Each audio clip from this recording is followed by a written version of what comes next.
안녕하세요. 이번 영상은요, 학부모님께서 저한테 말씀을 해주신 내용을 기반으로 해서 영상을 찍어보려고 합니다. 어떤 고민을 갖고 계셨냐면요, 이제 학군이 좀 좋은 지역에 이제 살고 계세요. 그런데 이제 영어 유치원을 일부러 보내질 않으셨다고 합니다. 뭐 비용적인 것도 있었지만 굳이 이렇게까지 영어에 몰입을 그렇게 많이 시켜야 되나 이런 생각도 하셨다고 했고, 그리고 이분이 저한테 질문을 한 시점이 제 블로그를 전부터 구독을 했었대요. 그러다 보니까 제 글 중에서 영유를 제가 비판을 했나?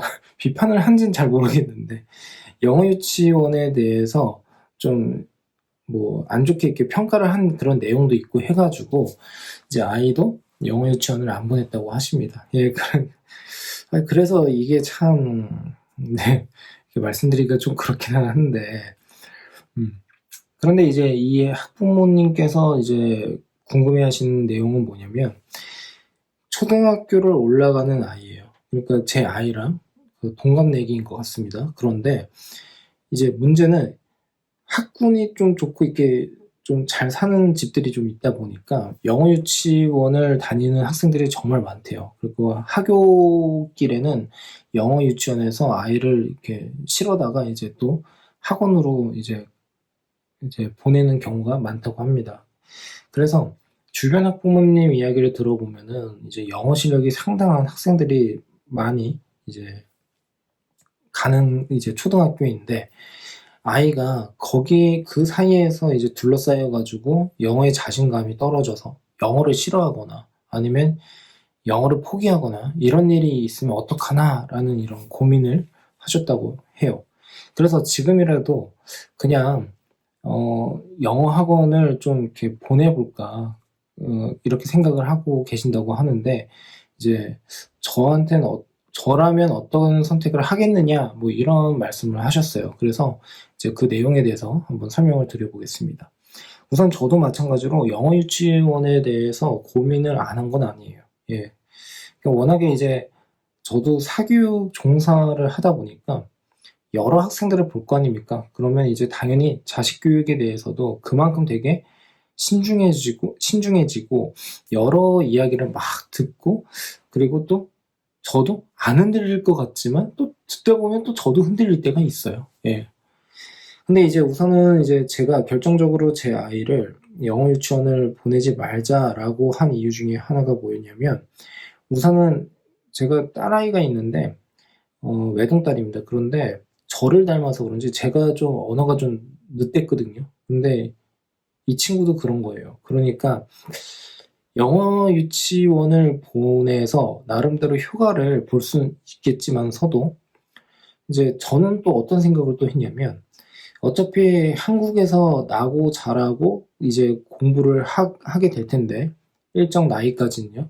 그리고 이제 유학이라고 하는 것은 나중 문제이기 때문에 우선은 그거는 그때 가서 생각을 해봐야 되는 문제인 것 같고 그러니까 처음부터 유학을 생각해서 이제 영어 유치원을 보낸다 뭐 이런 거라면 또 달라질 수는 있지만 또 그런 게 아니라고 한다면 영어 유치원에 너무 큰 의미 부여를 할 필요가 있을까라는 생각을 했습니다.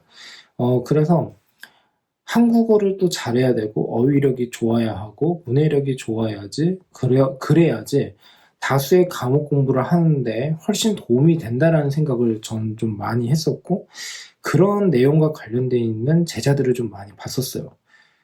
그래서 영어 유치원을 나왔다고 해가지고 회화가 정말 진짜 너무 막 잘한다 뭐 이런 것도 아니고 그렇다고 해서 뭐 영어 과목에서 정말 엄청난 고수다라고 하는 예, 그런 학생이 될 거다라고 하는 그러한 통계적인 유의미한 그 관계를 제가 끌어내지를 못했거든요. 이게 무슨 뜻이냐면요. 영어 유치원을 나와서 영어를 정말 영어에서도 여러 가지 분야가 있지 않습니까? 뭐 독해 실력이라던가 아니면 문법이라던가 뭐 이런 것들이요. 라이팅이라던가. 그런데 어, 영어 유치원을 안 다녔어도 그게 잘 된 학생이 있고, 또 영어 유치원을 나왔는데 그게 또 안 되는 학생도 있고, 영어 유치원을 그러니까 영어 유치원을 나오고 안 나오고의 그 극명한 차이를 제가 고등학교 학생들을 보고서 그렇게 크게 이렇게 와닿은 적은 없었어요. 예. 그러다 보니, 영어 유치원에서 하는 설명이나 이런 것들을 이렇게 들어보면은 다 일리 있는 말이에요. 그러니까 언어가 어릴 때 형성이 되고 발달이 더 잘 되니까 그때 공부를 시키는 게 훨씬 도움이 된다. 이런 것도 일리 있는 이야기이기도 한데, 저는 뭐가 또 좀 걸렸었냐면, 너무 영어의 몰입도를 강하게, 그리고 노출을 너무 크게 한다라는 생각을 되게 많이 했었거든요. 그러니까 저는 왜 그러냐면, 이제 제 딸아이의 성향이 어떤 성향이 있냐면, 뭔가 이렇게, 그러니까 보통 다른 여자애들이랑 좀 많이 달라요. 그러니까 인형을 가지고 노는 것도 아니고, 그리고 레고를 되게 좋아해요. 어릴 때부터 좋아했어요. 그런데 또 하나를 하게 되면 되게 꽂혀요. 그리고 지금도 공룡에 엄청나게 꽂혀서 그 친구가 한 몇 년간 계속 지금까지 이어지는 것 중에 하나가 공룡입니다. 그러니까 몰입도가 상당히 강하고, 좀 주의력은 저처럼 좀 없는 것 같은데, 몰입도가 좀 강하다 보니까 이 친구가 특정 과목에 너무 크게 노출이 되어 버린다라고 하게 되면 왠지 그런 쪽으로 갈 것 같다라는 생각을 되게 많이 했었거든요. 그리고 보통 애들이 다 그렇잖아요.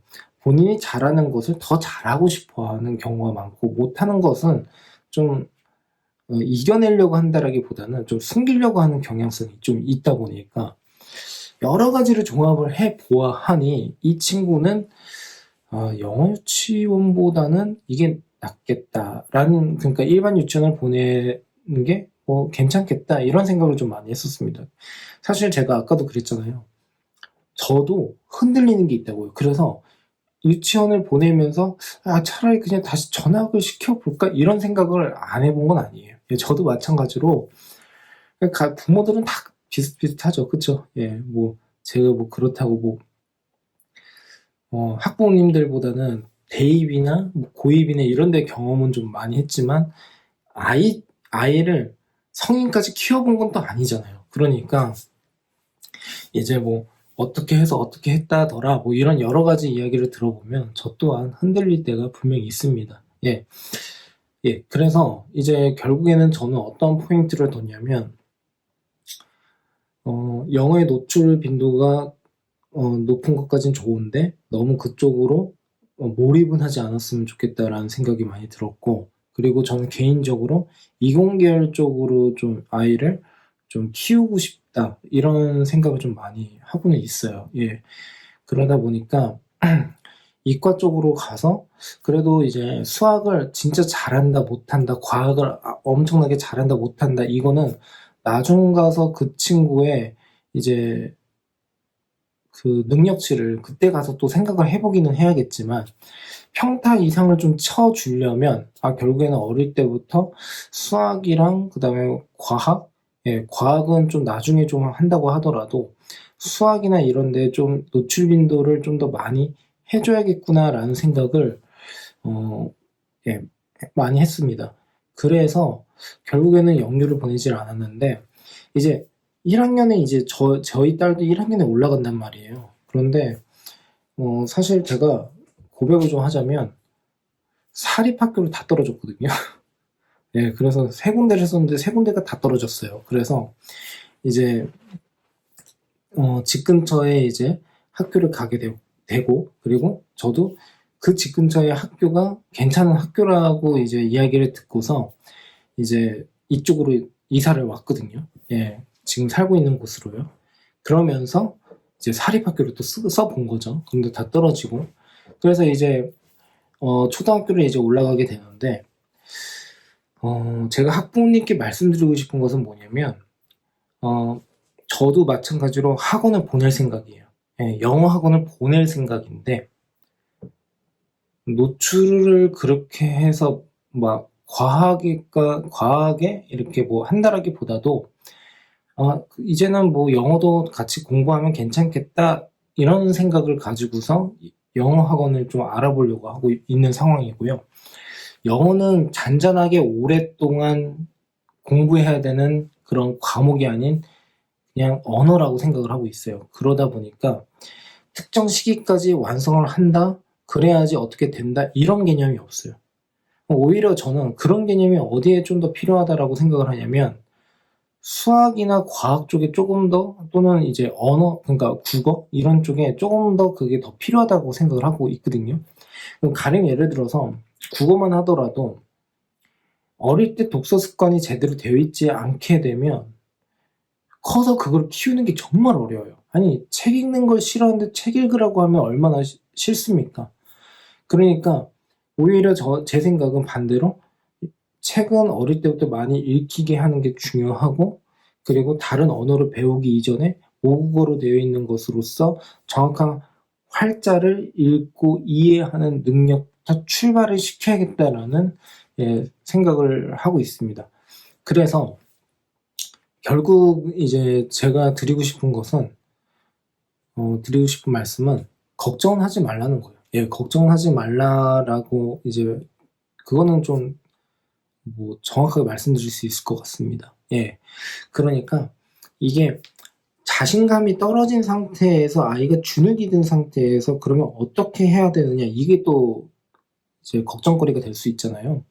제 생각은 그 수준에 맞는 학습을 할 수 있게 발품을 팔아서라도 학원을 좀 알아보시는 것도 좋다라는 생각을 하고 있습니다. 그러므로 이제 제 블로그를 보셨다고 하니까 제가 또 조금 좀 죄송스럽기는 한데 이제 저는 그런 생각을 가지고 있어요. 그래서 영유로 나오고 안 나오고 이런 거에 너무 크게 의미를 두지 않고, 그러니까 아이가 설령 자신감이 떨어질 수는 있어도 그 자신감이 떨어진 그 실력에서 시작을 하면서 꾸준하게 쭉 시켜도 영어는 잡을 수 있다. 이런 생각을 충분히 하고 있습니다. 그래서 지금은 그리고 이제 제가 말씀을 안 드렸지만, 그래서 저는 어떻게 했었냐면 예를 들어서 아이가 넷플릭스 이런 것들도 보잖아요. 그리고 만화 영화 같은 거를 본다라고 했을 때 이제 보는 시간이 있거든요. 그럼 보는 시간 때 항상 제 와이프는 영어를 가르쳐요. 그런데 제 와이프는 그냥 영어로 되어 있는 그런 음성? 뭐라고 해야 되죠? 한국어로 나오지 않고 영어로 나오는 것을 보게끔 해요. 그리고 아이가 공룡을 좋아하기 때문에 공룡과 관련되어 있는 다큐멘터리 같은 것도 영어로 된 거로 보게끔 하고 있고, 그러니까 영어에 엄청난 몰입을 해가지고 학습을 시킨다라는 개념으로 가진 않았고요. 그러니까 이런 내용을 영어로도 이렇게 하더라라는 식으로 자연스럽게 접할 수 있는 기회를 주려고 많이 했었던 것 같고, 가끔씩은 이제 간단한 이제 회화라던가 이런 것들은 이제 우리 집사람이 같이 해주는 경우도 있고, 그러다 보니까 저는 발음이 좀 구려가지고 말하지 말라고 하는데 어쨌든 간에 그렇습니다. 그래서 너무 걱정을 하지 말라는 말씀을 드리고 싶습니다.